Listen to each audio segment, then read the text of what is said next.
आई आज हमने कुछ गीत संगीत के माध्यम से रौनी के बीच में भेजल चाहता नहीं और ये वीडियो फेसबुक के माध्यम से रउआ लोग के बीच आई जकरा में संगत कलाकार में हमारे उदय भैया ढोलक पर को नहीं जानत है जग में कपि संकट मोचन नाम तिहारो। साथे साथे हमारा अपू भैया पैड पर बनी, साजन बबुआ बेंजो पर और साथे साथे हमारा रोहित भैया भी बनी जो कि अगला वीडियो में नजर आई है। चलिए वो बड़ा निमन गीत है भरत शर्मा जी के, कोशिश करता नहीं गावे के। हाँ हाँ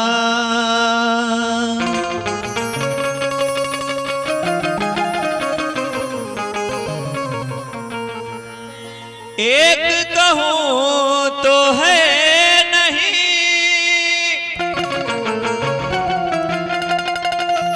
दूजा कहूँ तो गारी,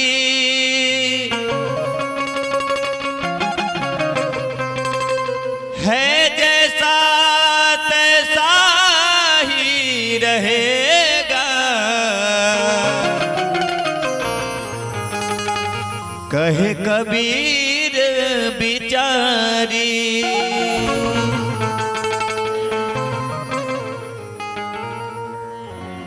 कि डोली लेके आइले सजनवा मोर होला गवनवा, डोली लेके आइले सजनवा मोर होला गवनवा,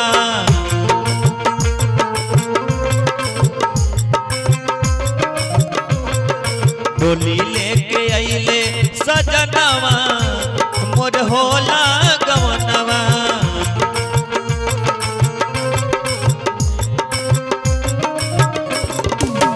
होला गवनवा मोर होला गवनवा, मोर होला गवनवा,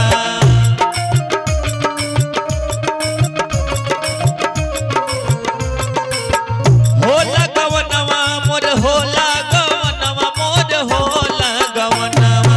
सखिया सखिया चढ़ावेली सगुनवा मोर होला गवनवा,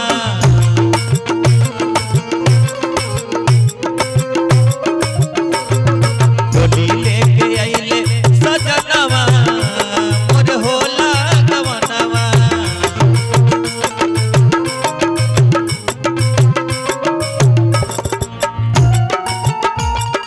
क्या बात है?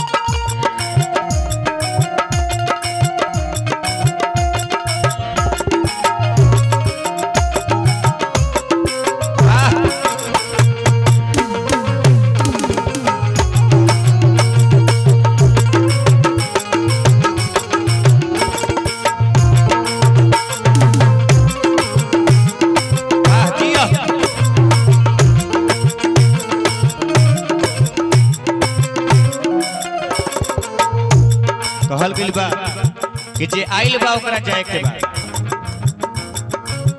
हरियर बांस के बनल खटोला,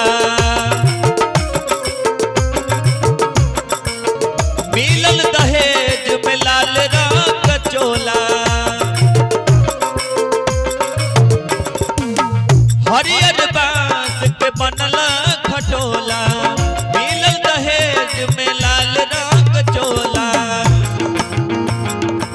उजर उजर उजर और जनवा, उजर उजर और जनवा मोर होला गवनवा, डोली लेके आइले सजनवा मोर होला गवनवा।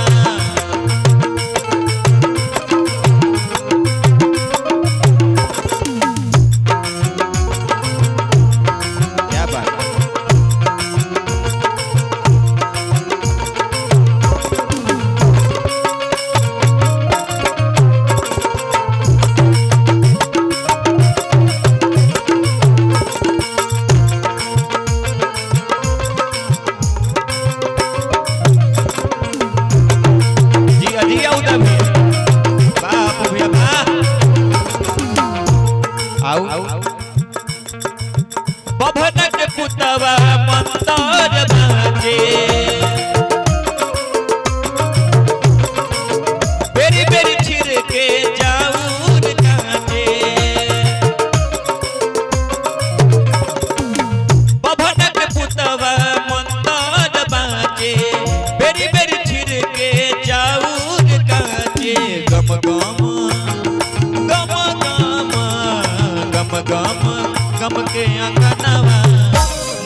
होला गवनवा